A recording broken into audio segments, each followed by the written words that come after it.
Meanwhile, the closely watched Purchasing Managers Index survey indicated that Italian business activity contracted in November, raising the likelihood that Italy is slipping into recession. Italy's gross domestic product fell by an annualized 0.5% in the third quarter, due largely to a steep drop in business investment as well as more hesitant spending by consumers. The growing risk of recession is putting pressure on Italy's new government, which took office in June, to change course and comply with EU fiscal rules that the two parties have previously attacked. "I have no interest in a clash with Europe. It's in nobody's interest," the League's leader Matteo Salvini said on Tuesday. "We will find an agreement in the end. We are working on it with alacrity." As recently as October, the combative Mr. Salvini said, "If EU authorities insist on slapping us in the face, I will want to give even more money to Italians." The confidence shock to bond markets, Italian banks and the country's business sector illustrates the constraints facing financially fragile nations in the Eurozone, even if voters choose a government devoted to breaking with EU fiscal orthodoxy. Italy's €2.3 trillion, $2.61 trillion, national debt, equivalent to about 131% of GDP, is seen by markets as riskier than most other Euro nations, especially if Italy's economic policies don't have the support of Europe's powers that be, including the European Central Bank.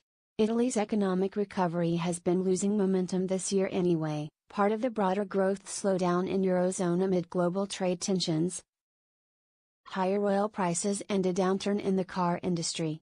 Most other Eurozone economies continued to expand, as Wednesday's PMI survey confirmed. Italy's overall PMI measure, in contrast, stood at 49.3% in November for the second month. A PMI score below 50 points to a decline in activity. More on Italy's debt. The League's leader Matteo Salvini and the Five Star Movement are searching for ways to avoid a sharp rise in the government's budget deficit, after the spending plans led to a confrontation with the EU. Photo, Andrew Metacchini/Associated Press. But Italy has compounded its weakening outlook by triggering financial tensions with its fiscal plans, according to the ECB, the International Monetary Fund, and many private sector economists. The yield on Italy's 10-year bonds rose to nearly 3.7% in October, compared with levels of around 1.7% before the government was formed. Rising yields have particularly hurt Italy's banks, which are heavily exposed to the national debt. Yields have eased in the past month, reaching 3.07% on Wednesday, according to TradeWeb. As the government has toned down its rhetoric and signaled that it was seeking a compromise with the EU's Brussels-based executive, the European Commission. The difficulty for Rome is that the Commission is tasked with upholding EU fiscal rules that require a continual cutting of countries' budget deficits on a structural basis, stripping out the effects of economic swings and one-time fiscal measures. Estimates of the structural deficit depend on often contentious guesses about spare economic capacity and growth.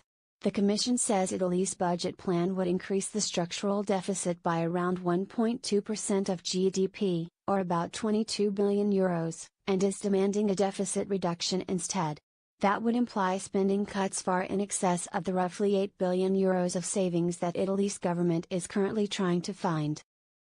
"I can't see that happening without affecting the implementation of the key planks of the budget," said Francesco De Veri, an economics professor at Milan's Bocconi University. "That would mean losing face with their voters. One problem for the EU is that its Italian interlocutors, Prime Minister Giuseppe Conte and Finance Minister Giovanni Tria, are politically weak appointees. Rome's dominant players are the two-party leaders, the League's Mr. Salvini and the Five Stars leader Luigi Di Maio, who don't negotiate directly with the EU. Failure to bridge the wide fiscal differences between Rome and Brussels is expected to lead to the EU opening disciplinary proceedings against Italy for breaking the fiscal treaty that is meant to keep the Eurozone stable. Italy's leaders say they want to avoid that step, which could further unsettle markets, while still delivering their costly fiscal promises to voters. These include allowing retirement as early as the age of 62 instead of around 67 and introducing a citizenship income or basic welfare level of €780 a month for the poor and unemployed. Those measures are still in the budget, Mr. Di Maio told reporters on Wednesday. We will bring home the budget measures, avoiding the disciplinary proceedings and keeping the promises. Write to Giovanni Legarano at giovanni.legarano@wsj.com and Paul Hannon at paul.hannon@wsj.com.